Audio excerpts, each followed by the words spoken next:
The Book of Esther. It's one of the more exciting and curious books in the Bible.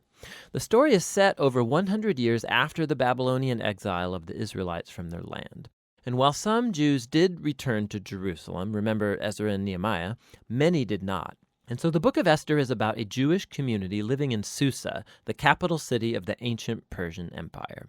And the main characters in this story are two Jews, Mordecai and then his niece Esther. And then there's the king of Persia, who's something of a drunken pushover in this story. And then there's the Persian official Haman, the cunning villain. Now, this is a curious book in the Bible, mainly for the fact that God is never even mentioned, not once, which might strike you as kind of odd. I mean, isn't the Bible about God? But this is a brilliant technique by the author, who's anonymous, by the way. It's an invitation to read this story looking for God's activity, and there are signs of it everywhere. The story is full of very odd, quote, coincidences and ironic reversals, and it all forces you to see God's purpose at work, but behind the scenes. Let's just dive into the story. The book opens with the king of Persia throwing two elaborate banquet feasts that last a total of 187 days, and it's all for the grandiose purpose of displaying his greatness and splendor. On the last day of the banquet feast, he's really drunk, and he demands that his wife, Queen Vashti, appear at the party to show off her beauty. She refuses, and so in a drunken rage, the king deposes Vashti and makes the silly decree that all Persian men should now be the masters of their own homes. Then he holds a beauty pageant because he wants to find a new queen. This is like a really bad soap opera. But it's right here that we're introduced to Esther and Mordecai. Esther hides her Jewish identity and enters the beauty pageant and wins. And the king is so obsessed with Esther that he elevates her to become the new queen of Persia. Now, after this, and even more serendipitous, is the fact that Mordecai just happens to overhear two royal guards plotting to murder the king. And so he informs Esther, who in turn informs the king, and Mordecai gets credit for saving the king's life. Now, right here from the beginning, God's not mentioned anywhere, but this all seems providentially ordered. What is it that God's up to? You have to keep reading. We're next introduced to Haman, who's not actually a Persian. He's called an Agagite. He's a descendant of the ancient Canaanites. Remember 1 Samuel chapter 15. The king elevates Haman to the highest position in the kingdom, and he demands that everybody kneel before Haman. Well, when Mordecai sees Haman, he refuses to kneel, which of course fills Haman with rage. And when he finds out that Mordecai's Jewish, Haman successfully persuades the king to enact this crazy decree to destroy all of the Jewish people. And to decide the date of the Jews' annihilation, Haman rolls the dice. A die is called pur in Hebrew. Tuck that away for later. 11 months later, on the 13th of Adar, all the Jews will die. Haman and the king then have a drinking banquet to celebrate their really horrible decision. So the focus now turns to Mordecai and Esther, who are the only hope for the Jewish people. They make a plan that Esther's going to reveal her Jewish identity to the king and ask him to reverse the decree. But approaching the king without a royal request is, according to Persian law, an act worthy of death. So in a key statement, Mordecai, he's confident that even if Esther remains silent, that deliverance for the Jews will arrive from another place. And then Mordecai wonders aloud. He says, who knows? Maybe you've become queen for this very moment. Esther responds with bravery, and she purposes to go to the king with her amazing words, if I perish, I perish. Now, in what unfolds, we watch the ironic reversal of all of Haman's evil plans. So Esther hosts the king and Haman at a first banquet, and she says that she wants to make a special request of both of them at an exclusive banquet the following day. So Haman leaves the banquet totally drunk, and he sees Mordecai in the street. He fumes with anger, and he orders that a tall stake be built so that Mordecai can be impaled upon it in the morning. It seems like things can't get any worse for the Jews and for Mordecai. But all of a sudden, the story pivots. It just so happens that night the king, he can't sleep, and he has the royal chronicles read to him for good bedtime reading, and he just happens to hear about how Mordecai had saved the king's life. He had totally forgotten.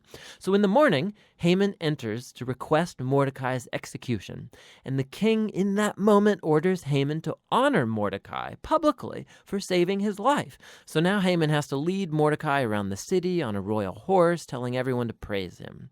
Now this moment in the story, it's a pivot for the whole book. It begins Haman's downfall and Mordecai's rise to power. Watch how this works. The day after is Esther's second banquet. So the king and Haman arrive, and Esther informs the king that first of all, she's Jewish, and second, that Haman has enacted a decree to murder her and to murder Mordecai, who saved his life, and to murder all of the Jews. Now the king's had a lot to drink, so when he hears this news, he goes into yet one more drunken rage, and he orders that Haman be impaled on the very stake he made for Mordecai. It's ironic and a grisly way for Haman to go. Haman's execution, however, doesn't solve the problem of the decree to kill all of the Jews. So the focus now turns to Esther and Mordecai as they make a plan to reverse the decree. They discover that the king can't revoke a decree that he's already made. So instead, the king commissions Mordecai to issue a counter-decree. On the appointed day that all of the Jews were supposed to be killed, the 13th of Adar, now the Jews are ordered to defend themselves and to destroy any who plotted to kill them. Then Mordecai, Esther, and Jews everywhere hold banquets and feasts to celebrate this new decree, and Mordecai is elevated to a seat beside the king.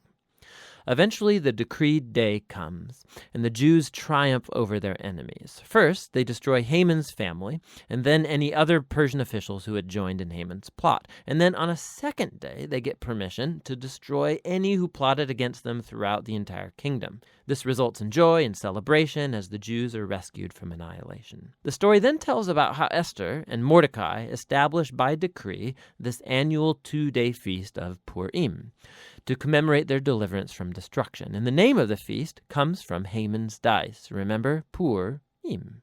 The book concludes with a short epilogue as Mordecai is elevated to second in command in the kingdom, and we are told now of his royal greatness and splendor as the Jews thrive in exile. Now, step back. Notice how this whole story has been designed. The story was full of moments of ironic reversal, but we can now see the whole story is structured as an ironic reversal, right down to the details. So the king's splendor and feasts and decrees are mirrored by Mordecai's splendor and feasts and decrees at the end. Esther and Mordecai, they first saved the king, but now in the end they save all of the Jews. Then you have Haman's elevation and edicts and banquet that gets reversed by Mordecai's elevation and edict and banquet.